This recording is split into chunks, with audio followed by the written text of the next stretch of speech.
Halo semuanya, selamat datang kembali di kelas Web Development untuk pemula. Dalam kesempatan ini kita akan belajar CSS dasar, pseudo class, dan juga pseudo elements.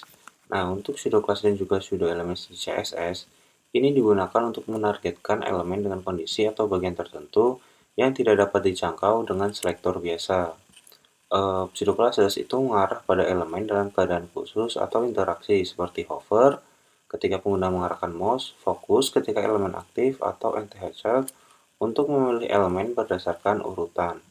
Selain pseudo classes, ada juga pseudo elements yang mengarah pada bagian spesifik dari elemen, seperti before menyisipkan konten sebelum konten elemen, atau after digunakan untuk menyisipkan konten setelah konten elemen. Nah, biar lebih jelas, kita bisa langsung ke codingannya ya. Kalau teman-teman ingat, di bawah sini kita masih punya inputan, itu formulir mahasiswa.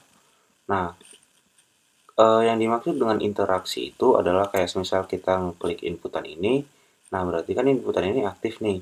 Saat aktif seperti ini, kita bisa menambahkan styling dengan CSS. Caranya, pertama kan waktu itu kita bikin tag HTML-nya itu input ya di sini. Nah, ini input, kita bakal ngubah styling si inputan ini. Kita bisa langsung di sini input, saya format dokumen dulu. Terus saya bisa ngasih properti outline none untuk menghilangkan garis biru saat dia aktif. Nah, dia kan udah kalau kita klik dia udah aktif si inputannya, dia kan biru-birunya jadi hilang. Selanjutnya saya mau ngasih input terus fokus, artinya saat dia udah fokus si inputannya, saya mau dia bordernya jadi 1 pixel solid terus jadi green atau green yellow boleh. Kita lihat perubahannya saat kita klik jadi fokus. Nah, bordernya berubah warna karena ada interaksi pengguna dan juga ada tulisan, ada codingan di CSS kita. Nah, saya ini nggak cuma border ya yang bisa kita otak-atik, kita juga bisa menambahkan kayak misal padding jadi 12 pixel misal.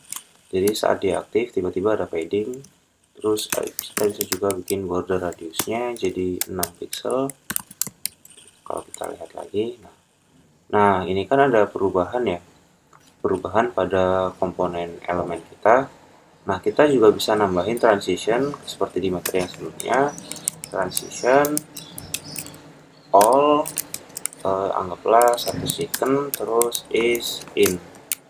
Nah, kalau kita aktif lagi sekarang, dia ada perubahan, tapi perubahannya pelan-pelan sesuai sama waktu yang kita tulis di sini. Ini bisa juga jadi 0,3. Kalau kita klik lagi, nah saat aktif dia perubahannya cepat. Kalau kita keluar, style yang ini dihilangin atau ditiadakan, tapi saat dia aktif, style ini bakal kepake lagi. Oke, mungkin itu sekilas tentang pseudo classes. Salah satu contoh yang lain kita udah pakai di sini yaitu hover. Saat mouse-nya diarahkan, ada perubahan pada elemen kita. Nah, itu salah satu contoh pseudo classes. Untuk pseudo elements, teman-teman bisa explore lagi sendiri ya, sambil coba-coba sesuai sama kemauan teman-teman. Dan kita bisa lanjut lagi ke materi yang selanjutnya.